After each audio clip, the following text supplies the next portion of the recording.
mother, no father, and ain't no father, no mother. Listen, God, supreme consciousness, set up the universe in a perfect balance of masculine and feminine energy.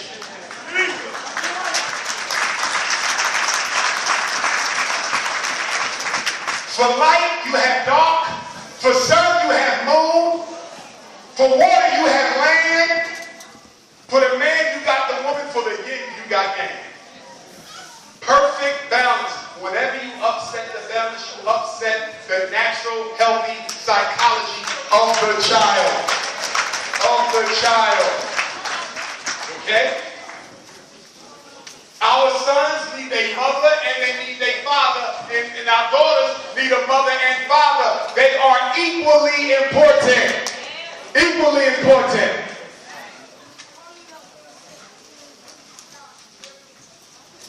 Now, my mothers, I know you love your sons, and I want you to. But don't love them so much that you forget to raise him. Too many black mothers are loving their sons and not raising their sons. You're turning him into the same type of man you would never want to marry yourself. Stop saying we ain't got no good black men. The reason we ain't got no good black men is because y'all ruining the boys, some of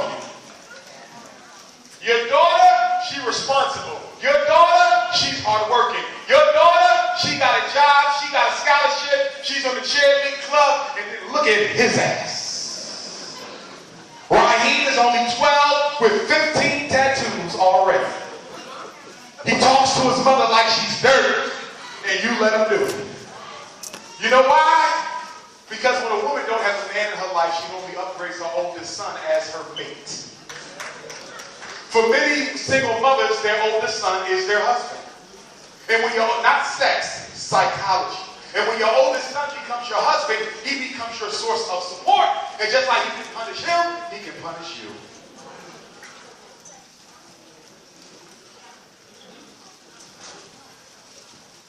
No more pajamas at school. Rule number 6. Whenever your child gets psychologically evaluated and you don't agree with the report, give it back. I want everybody here to hear me. You have a federal right. Whenever you disagree with the school's evaluation, you have a federal right to an independent educational evaluation. Everybody say this right after me. IEE. IEE. Say IEE. IEE. IEE means independent educational evaluation. This is a United States special ed law. I don't care if you live in New York or North Dakota. Whenever you get a report saying your son or daughter is autistic or reading disabled or retarded or ADHD or emotionally disturbed, you have a right to say, I don't agree with it. You then have a right to go find your own psychologist. You have a right to have them test the child, and the school district pays for it. I know because I do them in Pennsylvania all the time. So don't ever tell me, my son is in special ed and ain't nothing I can do. Yes, it is. You could have rejected the request to place him. And I'm going to tell you something else. Rule number 6. I need y'all to learn how to just say no. When they come to you and say, we think he got a reading disability, can we test him? No! Yell at the ass. No! You can't be nice. Y'all can be nice. Well, I'm not sure if he really has a reading problem. I don't really know about. See, that's weak. Because see, that tells them they can convince you. Y'all too, well, can I think about it? Ain't nothing to think about. No! Yell at it. No! Crack a no! And then some of you say, well, Dr. Umar, if I tell them no, they just want to keep being persistent. Then you got to put it in a letter. Dr. Silverberger, Mrs. Betty Scoomellini keeps bugging me about getting my son tested. I done told her 2 times I don't want no evaluation. So I'm writing you as the principal of the school, and I'm asking you to please stop your teacher from harassing me. My son is not being tested for special ed. The only people who need special ed in this school are your teachers. Are y'all following me? In fact, 90% of all the children I've evaluated in my life never had a learning disability at all.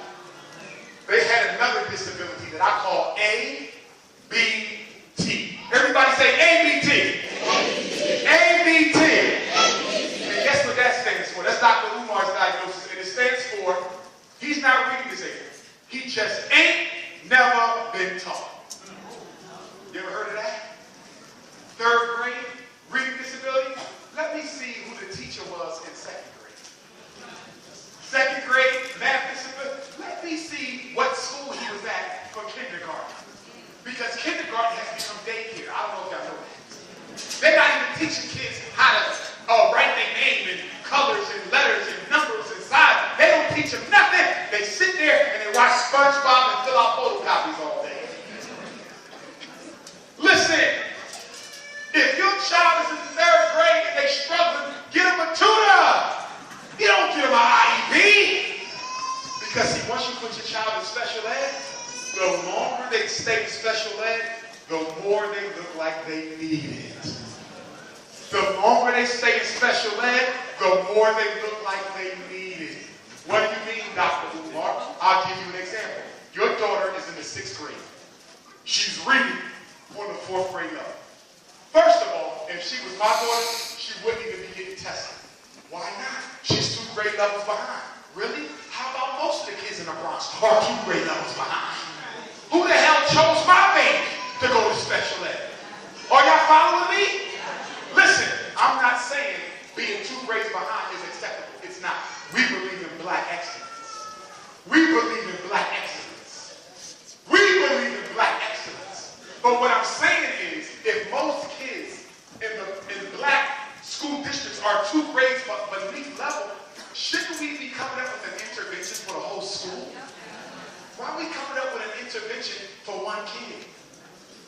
And by the way, my Bronx parents, if I'm the first to tell you, special education is not a program.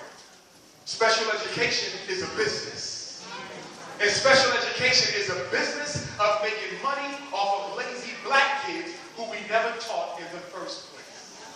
Oh yes. Whenever Dr. Umar does an evaluation, guess what I got to do after I do the evaluation? If I qualify that child for special ed, which means as a certified school psychologist, I have determined, based on the evidence, because I can't prove it. I can't prove it. I have determined, based on evidence, that this child is deaf, blind, speech and language impaired, traumatic brain injury, orthopedic impairment, learning disability, autism, emotional disturbance, other health impairment, developmental delay. If I give them any one of those 13 labels, their name goes into a computer in New York City public schools, send their name to the state, and by the end of the month, the school gets a welfare check for your child. Special education ain't nothing but money. Special ed ain't nothing but a hustle. Special ed ain't nothing but a racket. You want to know how the black kids never get out? Because there's too much money to be made keeping them in. Oh, these are the facts. These are the absolute facts. That's why when we open up the Frederick Douglass Marcus Garvey Academy. Yeah! All you niggas, you still in the school when I got your ass now. I got one school, I got 2 schools. You think, trust me, you 2 broke ass ain't done nothing for nobody else.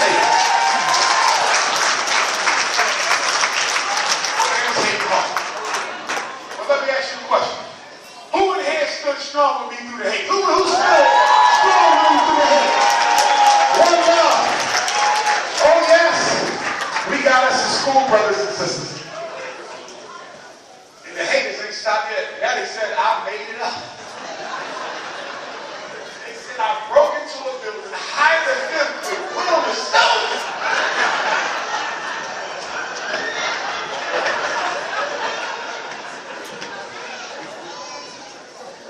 They did a 25-minute video before the owner got back. Now they're looking for the deed.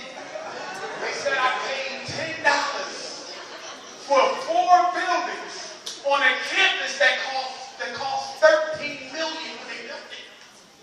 So if you can get a school for $2.50, I think we would have owned it already. But we're not worried about that. We got the nation built. And at that Frederick Douglass Marcus Garvey Academy, I'm going to teach your son 6 sciences. I'm going to teach them political and military science. They got to understand white supremacy upside down and backwards and forwards. Oh, yes. Oh, yes. And if you don't want me to teach them the truth, don't send them to my school. Because we're private. We're not government funded. So if you come in and act like a coon, I'm going to kick your ass.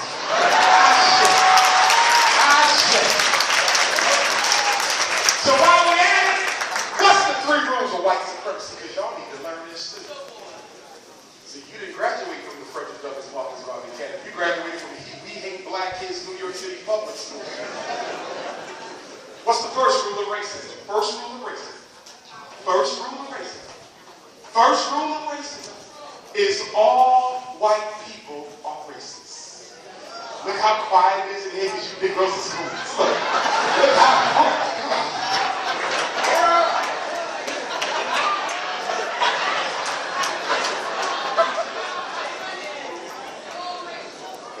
All white folks are racist. Everyone. They dogs, they birds, they cats, they snakes, all of them. And here's why you have a conflict with that statement. You have a conflict with that statement because you believe racism equals racial hatred. When I say all white people are racist, I didn't say all white people hate black people. In fact, the best racists love you. They sleep with your women. They sleep with your men. They play hip-hop. They know how to twerk. They got businesses in your neighborhood. They dress like you. They talk like you. The best. You better stop it. The best racists know how to imitate black culture. Here's what I need y'all to understand when I say all white people are racist. Racism is not about hating black people. Racism is not about wanting to exterminate black people. You got white people who hate blacks. You got white people who want to exterminate blacks. Not every white person wants to exterminate you. Not every white person wants to hate you. So why do you say they're all racist, then, Dr. Umar? Because racism is not about hate. Racism is about control. Every white person in New York loves the white privilege that they live on. And they have no problem with you suffering in order for them to enjoy it. Racism ain't got nothing to do with hating. It's all about power and control. Those white women who got Bill Cosby locked up, they sexed him up, took pills with him, got drunk, but at the end of the day, when their own white man called them up and said, would you do us a favor? They didn't. You saw with Ezekiel Elliott, the running back for the Cowboys, when he got in trouble last season. You heard what his white girl told him, what he said? She said, you're black. They're not going to believe you even if you make $1 million. Oh yes, racism ain't about no damn money. I heard a Negro say the only color matter is green. But who makes the money green, you coon?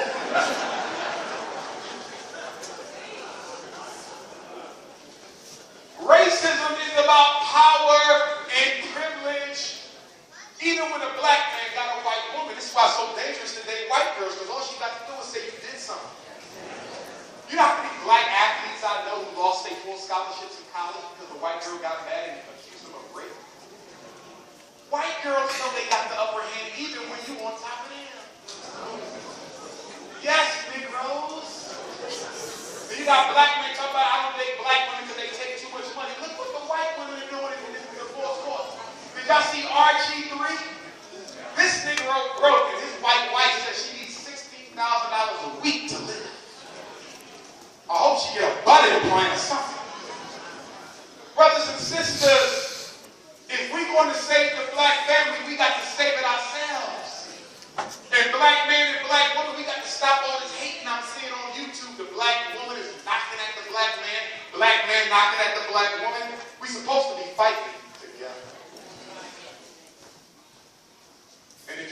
black man is who he is because he's lazy, you need to do your history. Two-parent black families were the norm in this country from the day we got here. Even in slavery, when it was illegal to get married, we still married. When do you see the rise of the single black female-headed household?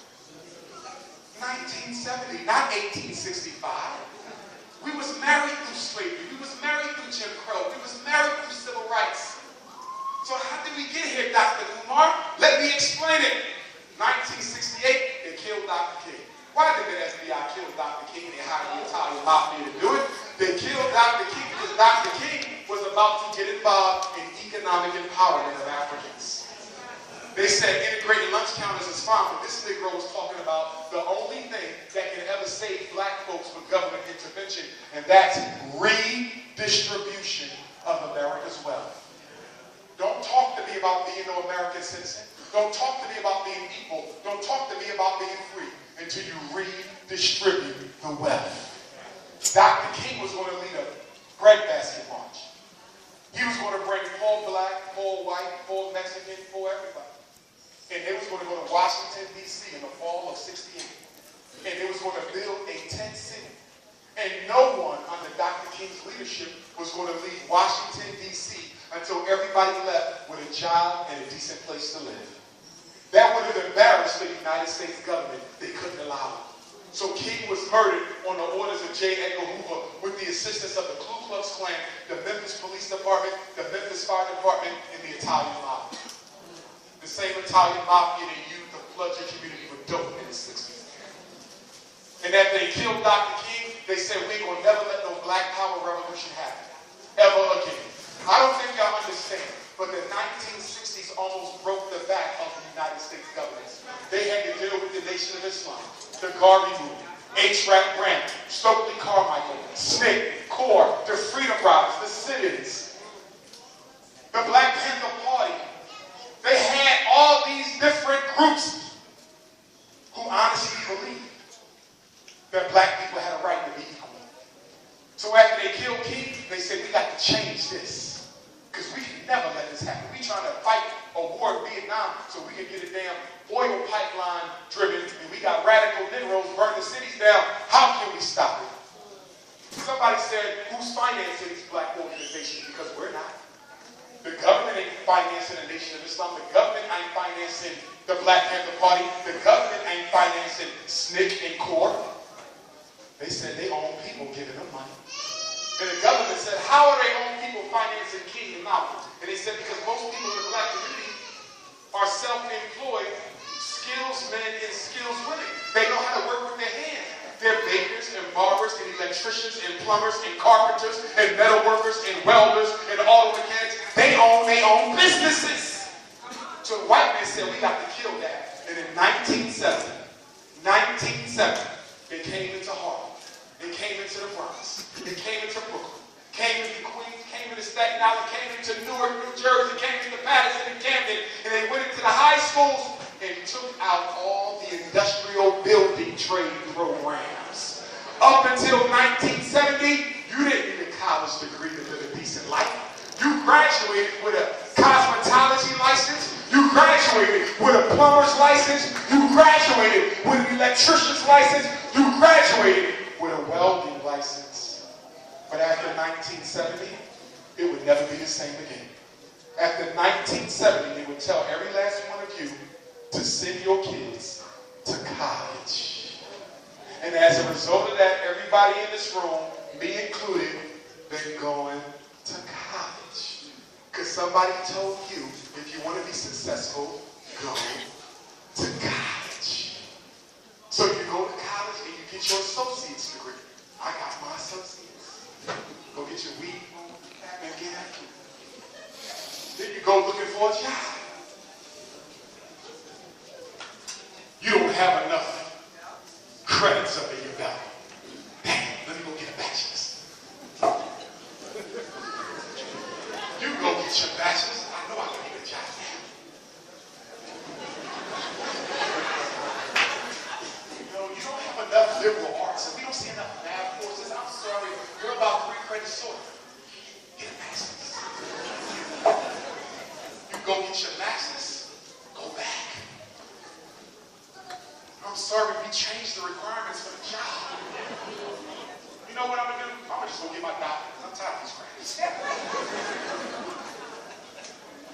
got your PhD. You know you're good now.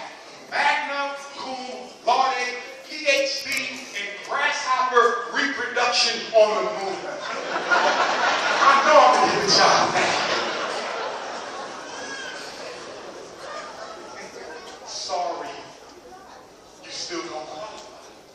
This is what they do in life. They waste 30 years of your life sending you in educational circles for a job they never going to hire you for anyway. And as a result of that, you got 2 million black people in America with master's and doctorate degrees unemployed right now. Raise your hand if you owe student loans. Look around this room. Look at this. This is the damn crisis. You can put your hands down. I got 6 degrees. You can imagine. Brothers and sisters, they have sold us a scam. We will be paying them loans back the rest of our lives. So Dr. Umar, are you saying I shouldn't send my daughter to college? No, I'm not. But I am saying you better answer 3 questions for me. Question number 1. Did you raise your daughter or son with enough self-discipline to finish school without them living with you?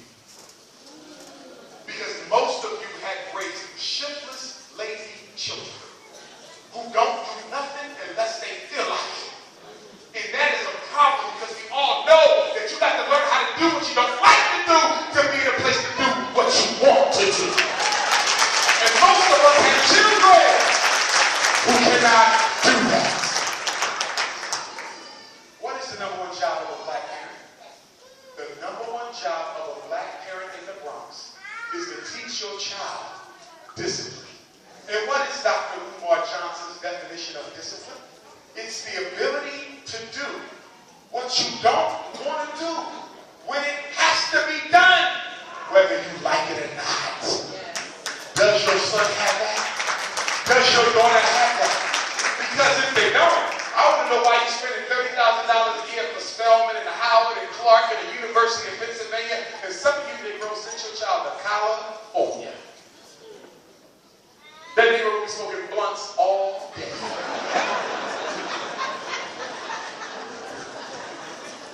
So question number 1, do they have the discipline to finish? Because I'm seeing too many black kids flunk out after 2 years, come home, no degree, $50,000 in debt. Question number 2, are they majoring in something economically relevant that will allow them to pay back those student loans after they're done? No. Your son got a PhD in alien transformation.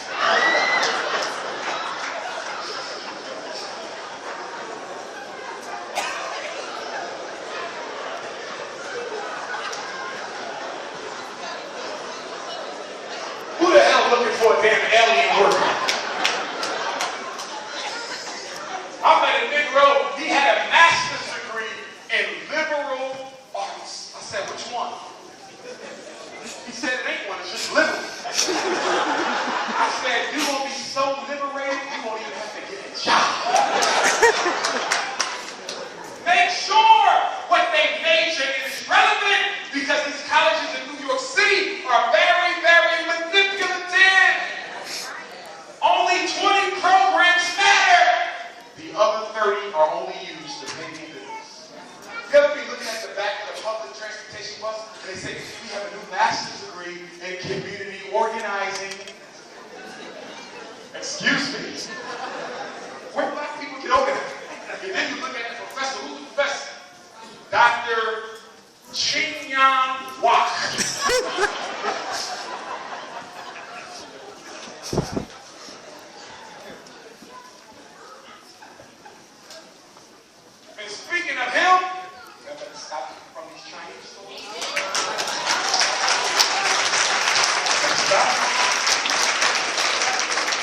they cook it with the same grease they made chicken wings for your grandmother with. And they haven't been put out of business yet. But let you open up a black restaurant. Ellen and I'll be there every day. Your stove too small. You need another door. The bathroom seat ain't the right color. Chinese folks can do whatever they want. And you Negroes love those wings so much, you know they got wings, but you addicted to them. That ain't no damn wing. When you ever seen chicken gizzard look like that? No damn wing. You ever seen the Chinese wings? You take it out the bag, it look like a hand. This ain't no damn wing. That's a damn hand. That's bacon. You eat bacon.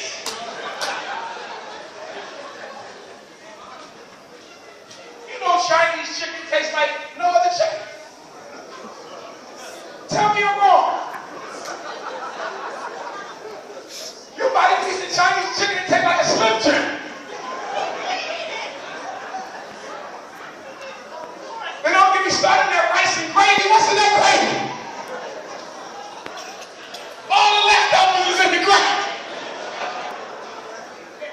And you raise your whole family on finger wings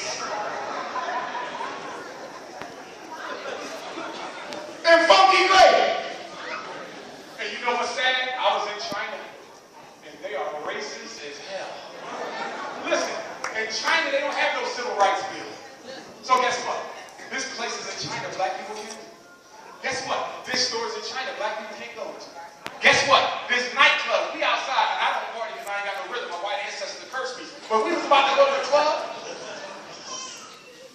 and the brother said, Doc, we can't go over there. I said, what? He said, black people can't go in there. I said, what? He said, that club don't allow black people. The Chinese are racist. And guess what they do? Because they're not used to seeing black people in real life. If you ever go to China, I'm telling you now, you're going to be smacking a lot of Chinese people. Because they will pull out their phone.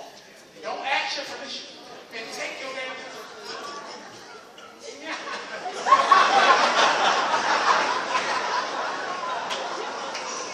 I'm at the Great Wall of China. This little damn mountain crasher is going to run up to me. I don't know, yo. So I said, you know what? I had enough of this shit. I said enough of this.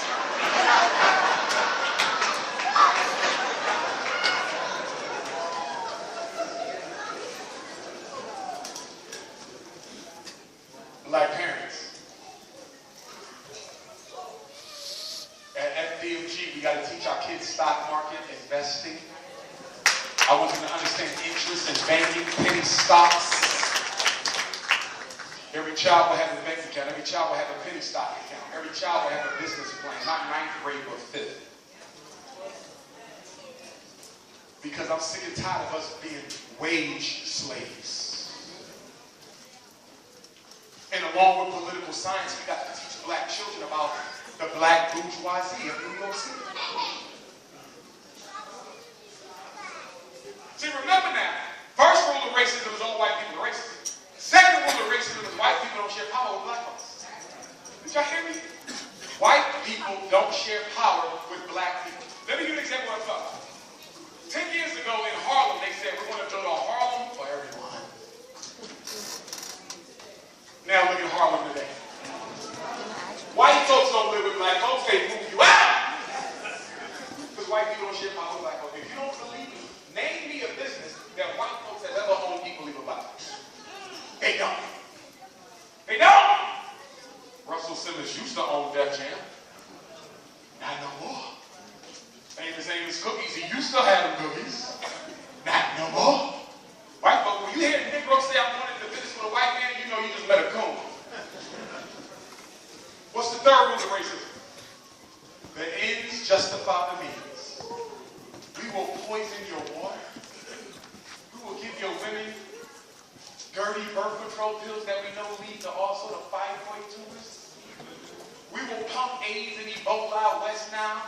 We will give your sons this measles, mumps, and rubella shot that we know causes autism. White folks will do anything to get rid of you because what's the reason white genetic survival. They have to control you to make sure they can survive. Because one black man in a nation of white women can turn the color of the people tan in 50 years, brown in 75, and all black in 100. See, black men always ask me, Dr. Umar, why do they hate us so much? Brother, you don't understand why? You ain't got to have no money, no job. You can be homeless, 2 strikes. But guess what? You can have a white man, Chinese man, Arab, East Indian, and an African. They can have all the money, all the businesses, but guess what you got that none of them got? Genetic superiority. You make a baby with the Chinese woman, it's a black. You make a baby with the East Indian woman, it's black. You make a baby with the Anglo-Saxon woman, it's black. The black man is the only man on the planet who has 100% genetic superiority.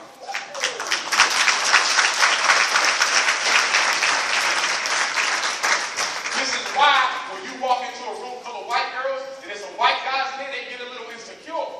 Especially if you swag delicious.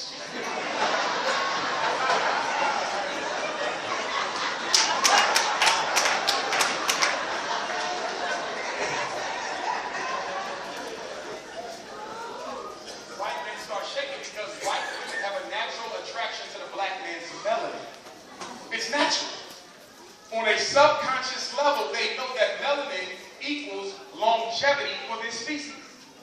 So without even thinking about it, they want to reproduce with the black man to stay around. They don't know what drives them to the tall, dark, and handsome. They just know that they're driven to it. So y'all think the white man is afraid and intimidated because of the black man's size. No, not every black man is blessed. Black women know. Some of y'all had Chinese wings.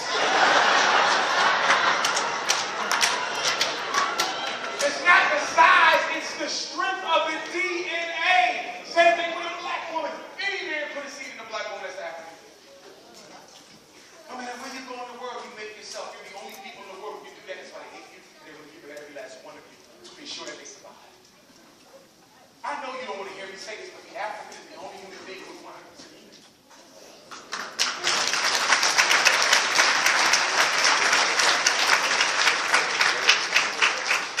All of the other fruit, the ice cracker, the sand cracker, and the mountain cracker, they all have traces of Neanderthal DNA. All of them. They are cousins. All 3 of them.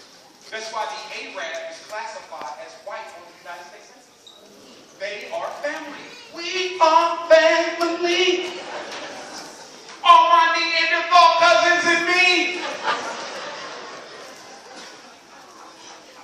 We ain't got no friends, nobody like us. We are God's chosen people. Y'all got it screwed up. Y'all, is it the Hebrews? Is it the Muslims? Is it the... No, it's the Africans. We're the chosen people. We're the first and only complete man. Somebody said, why did God put us down here to suffer like this, Dr. Umar? I said, why do you blame God for yourself? Because look what's happening. That ain't God. You did that. The Right Honorable Marcus Messiah Garvey, who gave us the largest black organization in modern history, said if black people would really get to know themselves, we could create a new reality in 24 hours. I mean, listen, last year, you spent $2 billion on Air Jordans, $4 billion on liquor and alcohol. Black woman, $16 billion on weeds and herbs.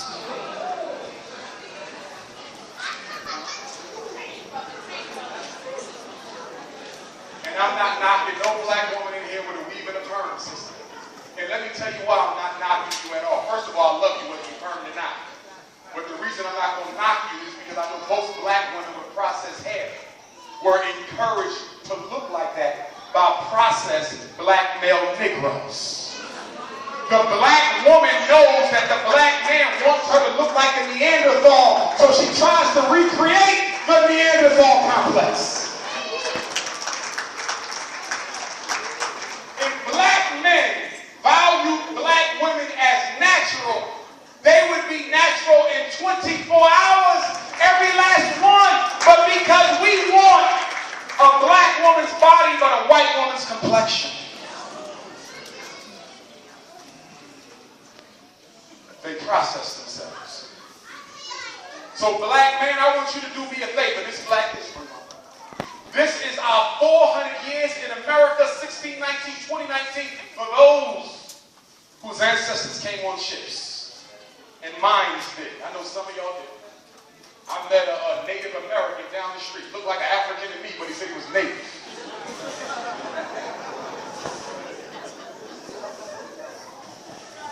He must have had a blunt. I said, it's amazing you Negroes are so native, because if you go to check out with the 5 major Native American tribes, every last one of them, because you know they got these reserves with the casinos on, did you know that every last one of them wrote into their charters that no African American can claim any type of right to the wealth of their reserve? They wrote your ass out, you run around, silly ass. I'm at a Negro said his name was Chief Tomahawk. He had on some Gucci's, a Louis bag, and some skinny jeans.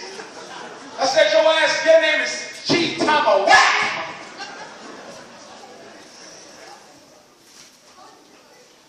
Brothers and sisters, I'm not voting for no more black folks unless they can answer 3 questions. If I lived in the Bronx, I wouldn't cast another ballot unless the candidate can answer 3 questions. I don't care if you live in Philadelphia, Florida, New Jersey, Harlem, or Queens. 3 questions. Question number 1. Are you a Democrat or a Republican? Because if you're not an independent candidate, I don't vote for you. Because if you're not an independent candidate, you're not an independent thinker. Oh yes. You want to know why the black politicians in New York City don't do nothing for you? Not all, you got a few exceptions, but most of them are sellouts. You want to know why? Because they all belong to the Democratic Party. They have to do whatever the Democratic bosses tell them to do, because they have to be part of the team, the white racist team. And the Democratic Party don't care about black people in the Bronx. So if you vote for black Democrats, they don't care about you either. I only vote for independent black candidates. I only vote for independent black candidates. You want to know why they don't do nothing for you? Because they get their money from the Democratic Party. Every black politician in America, Cory Booker and Kamala Harris included, are financed by white people. How can you carry out a black agenda if you finance by white people? And Republicans ain't no bad. I don't get down with either one of them being independent. And once we open up the perfect of the Bronx Coffee, I'm going to try to influence every last one of you to give up your party affiliations and join the independent black political, not party. We don't need a party. We need a union. So guess what? Somebody when you're mayor of New York, you're going to come and meet with the black political union, because we got some questions. And we're going to listen to the Republicans and the Democrats and the Green Party and the Libertarians and the Independents, and then we're going to get in a room like this by ourselves, fight it out, debate it out, argue it out, discuss it out, and decide who we going to back. And then we're going to go to that person and we're going to say, guess what? You're going to be mayor next week. And they're going to say, how do you know? You're going to say, because you get every black vote in the Bronx. But let's explain something to you. We got some brothers who don't mind whipping some asses. So once you get elected, if you think you're going to renege on these people, your ass will wake up in a bed full of chicken wings from the Chinese. So you better do what the hell you told us to do. And in the next election, you will vote your ass right back out. See, the reason black people are taken for granted, because you're the only constituency in America who doesn't vote as a team. Irish vote as a team. European Jews vote as a team. Mexicans vote as a team. Arabs vote as a team. And black people vote as individuals. And as long as you vote as individuals, you will be ignored, rejected, and laughed at. You know what you are politically? A cheap prostitute. You don't even have to pay. They come and get your vote every 4 years, send you away, and then 4 years later, they go find some Negro to scare you enough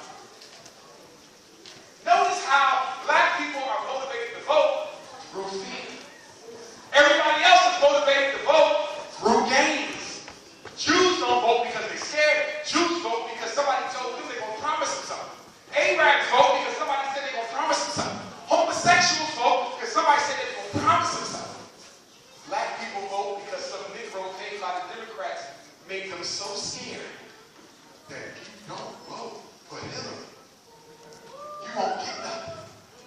And then you said, well, Trump, Hillary ain't gonna give me nothing. Trump ain't giving me. I know, but at least it's the lesser of the two evils.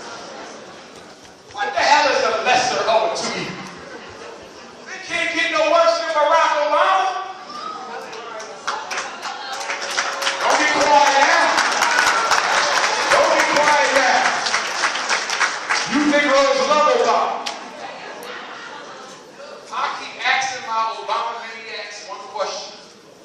I ain't got an answer. One question. Can you name one thing? One thing Barack Obama did exclusively for blacks? No. I can name 3 things he did for homosexuals. I can name 2 things he did for white women. I can name 3 things he did for illegal immigrants. I can't name 1 thing he did for blacks. Because you Negroes are cheap.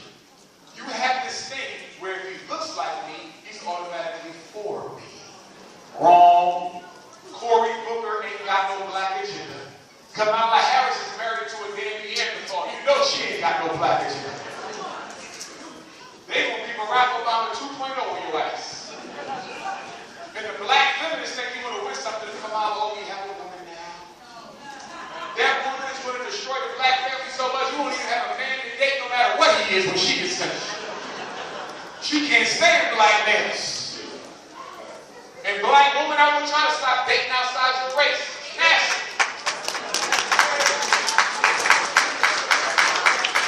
You don't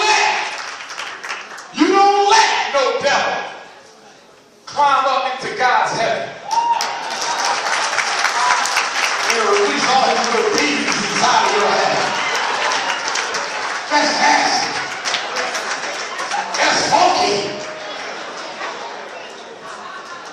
You let that white man, and then you got all the crackers swimming in you, Abraham Lincoln, George Washington, the Roman Catholic priests, they all swimming over the flag. That's nasty. I can't even think like this as well as anything else.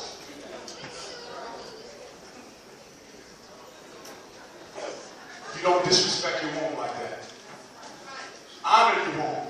See, if black women can do it, y'all can make black men do whatever y'all want. For the community, I'm talking. We can build schools, churches, hospitals, banks, factories, shipping lines, independent community. We can turn the Bronx, what's the bougiest suburb in New York City? Where the bougies live? River Hill? Riverdale. Scottsdale. Neanderthal Day. Chicken wing day. Black men will turn the Bronx into Riverdale in 24 hours if black women would just harness the power of your heavens. If you stop allowing us to go to heaven, brothers are going to work right now. We won't even sleep for a week. Come on, brother, lunch break. Damn that. I got to finish this hospital. Heaven ain't open until we create something. Problem with black women, y'all giving out no walls that wasn't even earned yet. Make us earn it. Know your value. And black man, if you want more than one woman, that's fine, but make sure that the first one is allowed to choose freely. Stop manipulating sisters into polygamy. Okay? That's not polygamy. That's monogamy. Okay? Okay?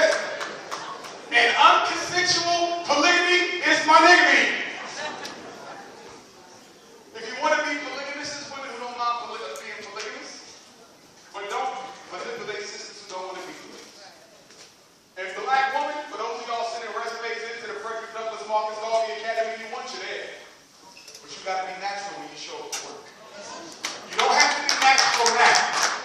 You have time to let the new growth come. See, I'm a bar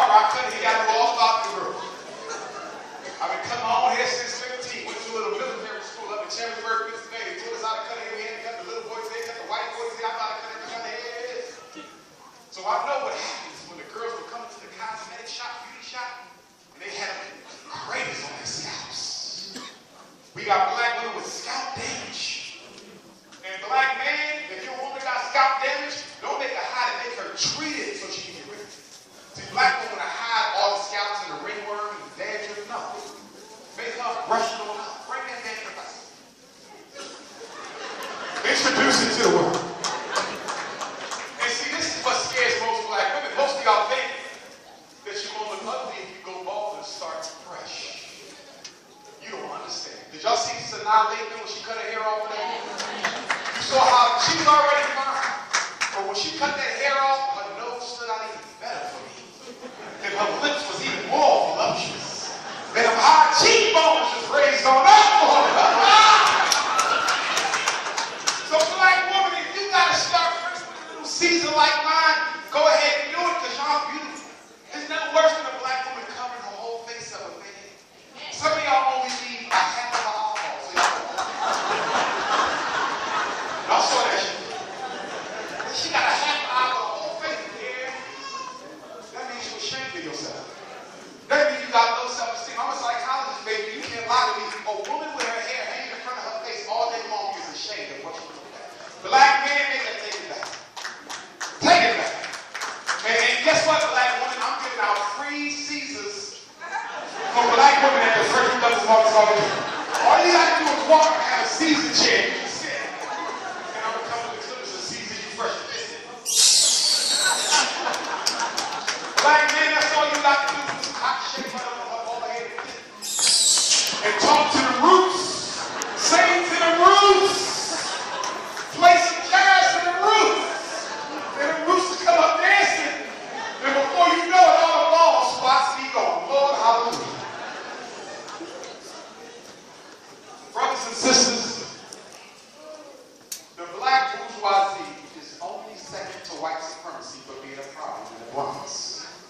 The black bourgeoisie was created after they killed Dr. King. So in the 1970s, they took all the businesses and the industrial program of the black people.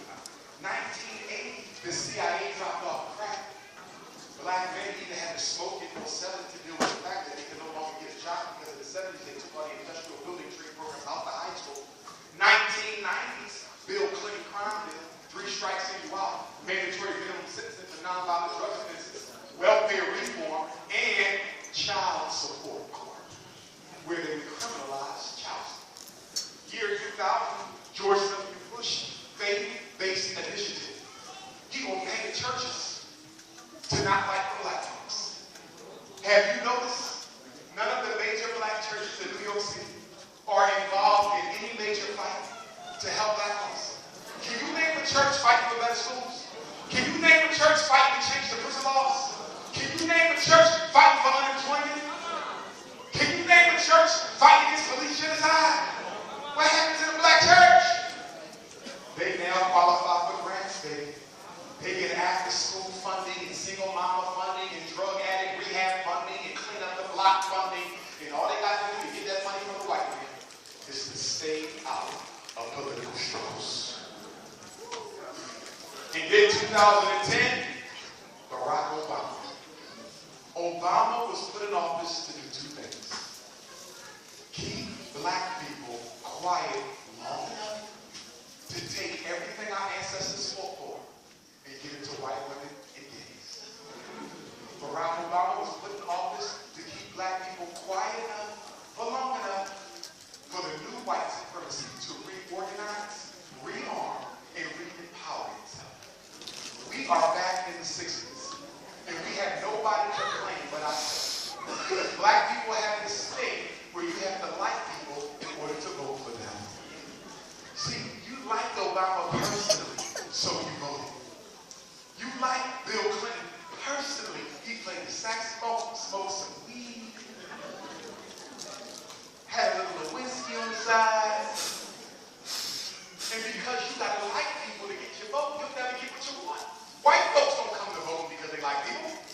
White folks will vote for you and hate you. What are you going to do for my kid? That's it. Oh, I like Obama. He's so sexy. You see his wife, Michelle? She can dress her ass on. What the hell I got to do with you? And now they're going to give you this next election. Going to be crazy. You got Kamala, you got black man, black woman,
no Hillary.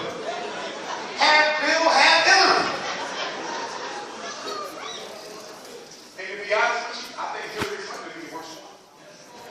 Can you imagine her in Africa? You're a black man, we know white girls. So can you imagine her flirting her way through Africa, little black butt, getting free gas and oil, diamonds and cocaine, flirting with other African presidents, walking out with everything they got? She'd be worse than the damn Chinese. I don't want Hillary, but she'll flirt her way right through Africa. With that being said, I want to start to wrap this up because I want to take some questions. I know some of you guys got some questions about the school. I'm only going to take 10 because I got a lot of books to sign tonight and a lot of pictures to take. Okay? But I do want to say this. Beware of the black bourgeoisie. There's 5 families in the black bourgeoisie. You have the economic bourgeoisie in New York. These are black people with a lot of money, but they don't use it to help black people. They'll fund Hillary Clinton's campaign. They'll fund Kamala, they'll fund Corey, but they won't fund you. And then you have the entertainment bourgeois. These are black people in New York with magazines, newspapers, websites, TV stations, and they want to talk about the NBA, the lottery, who got shot at the gas station last night. They don't want to talk about political economy of the black community. They don't want to talk about police genocide. They don't want to talk about redistribution of the wealth. They just want to entertain you to death. And then you have the higher education bourgeois. These are Negroes who use scholarship to protect white power. So if you ask them, why are black kids struggling in New York? They say black kids are struggling in New York because black boys are pants and sagging. They listen to Swiss rap and mom ain't married and dad ain't care. That's a damn lie. The reason black boys ain't learning in New York is because you got white women in charge of education.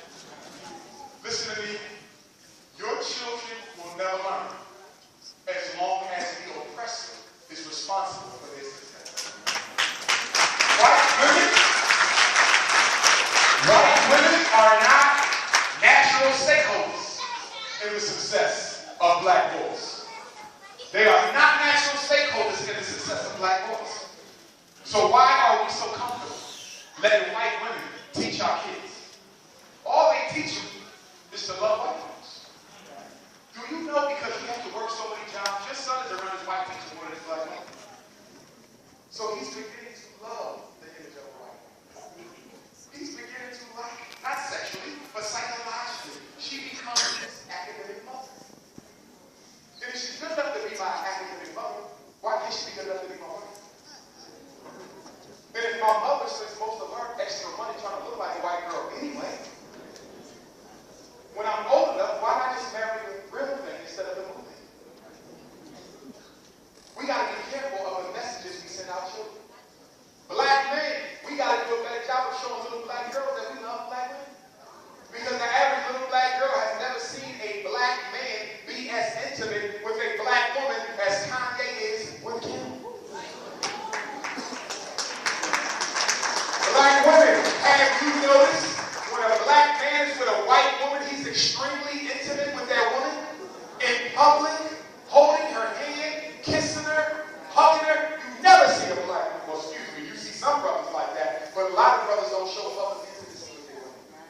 And brothers, our daughters need to start seeing it because they ask me in the schools, Dr. Johnson, why don't black men like us? Third graders. Why do you say that? Because I noticed that most successful black men either get a white woman or a woman who looks as close to white as possible. Racially ambiguous women. Black men love a racially ambiguous woman. She got the body of a black girl. She might talk with a little bit of accent. Her hair might be black and curly like she's Greek. She might dress like she East Indian. And the next thing you know, you're like, I don't know what she is. That's just how he wanted. He don't want you to know what she is. We have to stop the hate. We got to stop the light skin and the dark skin suppressing. Okay? That's a big problem in our community. You got Negroes saying, I don't like light-skinned girls. I heard a black woman the other day say, I don't date no man unless he's chocolate black and happy.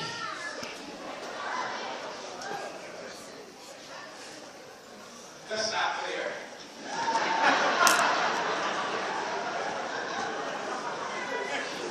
What if your soulmate ain't chocolate? What if your soulmate ain't light skinned? What if your soulmate ain't voluptuous? What if your soulmate is a full-figured woman who's nothing like the one? Black woman, what if your soulmate is a full-figured man who looks nothing like what you want? You don't know what the universe got in store with you. Why are you going to be so certain about what you will date and won't date until you rub up against something you never thought you would like in your life before? Be open to what the universe sends you. Be open to it. And then, brothers and sisters, the worst bourgeoisie of all, after you deal with economic bourgeoisie, money bourgeoisie, media bourgeoisie, you also got status bourgeoisie.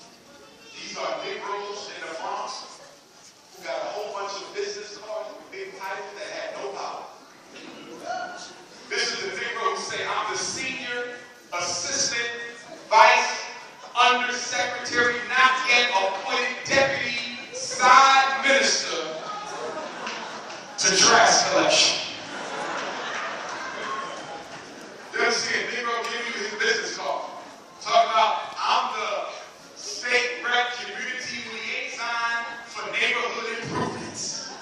And you say, brother, we're trying to get a community park for the kids. That's not in the office. Brother, we're trying to get a swimming pool. That's not in the office. Brother, we're trying to get rid of Chinese chicken wing track.